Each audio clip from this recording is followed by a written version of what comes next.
Hi అండి. నిన్న evening తీసిన మినీ వ్లాగ్ అనమాట. హోమ్లోకి కూరగాయలు అయిపోయాయి అని చెప్పేసి ఇంకా ఇంట్లోకి కూరగాయలు తెద్దామని మార్కెట్కి అయితే వెళ్ళేసి వెజిటేబుల్స్ అయితే తీసుకొచ్చాను అనమాట. ప్రతిసారి టమాటాలు మిగతా కూరగాయలన్నీ కూడా ఒక దగ్గరే తీసుకుంటాను. నిన్న ఏమైందంటే ఇంటి ముందలకి బండి వచ్చేసరికి 3 కేజీలు 50 రూపాయలు అనేసరికి తీసుకున్నాను అనమాట. అదే మనం ఆశపడితే ఏదైనా సరే అలా ఉంటుంది. ఏంటంటే 3 కేజీలు 50 రూపాయలు అన్నారు కదా అని చెప్పేసి తీసుకుంటే వాళ్ళైతే ఏరుకోనివ్వలేదు. వాళ్ళే వేశారనమాట. వాళ్ళు వేసిన దానివల్ల 5-6 కాయలు అయితే పాడైపోయాయి. కాయ చూసేదానికి బయటికి బాగానే ఉంటుంది, కానీ లోపల పురుగులు అయితే ఉంటాయన్నమాట. అది సంగతి.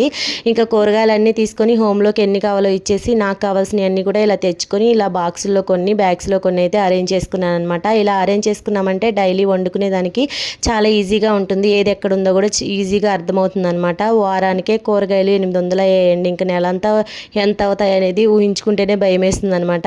మీరు వారానికి ఒకసారి తెచ్చుకుంటారా లేదా డైలీ తెచ్చుకుంటారా? కమెంట్ చేయండి. ఈ వీడియో కనుక మీకు నచ్చితే లైక్ చేసి ఛానల్ని ప్లీజ్ సబ్స్క్రైబ్ చేయండి.